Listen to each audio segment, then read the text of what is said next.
Through the discourse and interactions in these 4 days, we must spread the word about the greatness in our traditional system of medicines, which can show a way the world create the healthy and awakened society.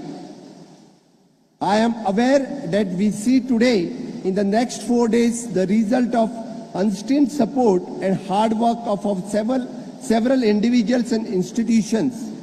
I thank all of them from the bottom of my heart. To all the delegates, and you should not only participate in the Ayurveda Congress and with your mind and soul, but also find a time to explore this iconic place.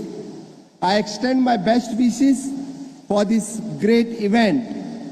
हांव परत एकदा समेस्त गोंयकारांक आव्हान करता की तुम्ही सगळ्यांनी या 4 दीस जावपी आयुर्वेद काँग्रेसीक मोठ्यान वांटो घेवचो आणि हांगा जावपी एक्सपो समेस्त गोंयकारांनी तो पळोवचो.